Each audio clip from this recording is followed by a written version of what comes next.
అయితే బీఆర్ఎస్ ప్రభుత్వం వీళ్ళిద్దరు పేర్లు నామినేట్ చేస్తుంది. మన గవర్నర్ గారు తమిళసాయి గారు ఎవరైతే ఉండనో ఆమె రిజెక్ట్ చేస్తుంది. బీఆర్ఎస్ ప్రభుత్వము అప్పటి కేటీఆర్ బీజేపీని అక్యూజ్ చేస్తాడు. అయితే రిజెక్ట్ చేసింది ఎవరు? గవర్నర్. కేటీఆర్ గారు ఎవరిని మాట్లాడారు? బీజేపీ మీద మాట్లాడి ఏమని అన్నారంటే, ఎవరైతే బీఆర్ఎస్ నామినీస్ మేమైతే చేసినామో ఢిల్లీ పార్టీలు కలిసి కాన్స్టిట్యూషన్ని డిస్రెస్పెక్ట్ చేస్తున్నాయి అని చెప్పి 19th September 2023కి జరిగిన ఘటన. చిలికి చిలికి గాలివాన్ అయినట్టు 27th January 2024కి వచ్చేసరికి ఏమైందనంటే, కాంగ్రెస్ ప్రభుత్వం ఇద్దరి నామినేషన్లు ముంగట పెడుతుంది గవర్నర్ ముంగట.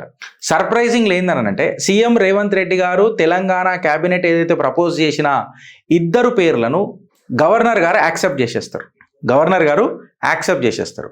ఈసారి ఎవరెవరు పేర్లు వస్తాయి కాంగ్రెస్ వాళ్ళు ప్రపోజ్ చేసింది అని అంటే, ప్రొఫెసర్ కోదండరామ్ గారు ఇంకా ఆమీర్ అలీ ఖాన్ గారు.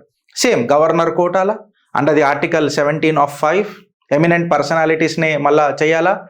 పొలిటికల్ అఫిలియేషన్ వీళ్ళకు ఉండొద్దు. అంటే పర్సన్ ఏదైతే కోఆపరేటివ్ మూమెంట్లు ఉంటాడో, లిటరేచర్లలో ఉంటాడో, సైన్స్ అండ్ ఆర్ట్ ఫెసిలిటేట్ చేస్తాడో, యాక్టివ్ పాలిటీషియన్ కానోళ్ళు నామినేట్ చేయాలి.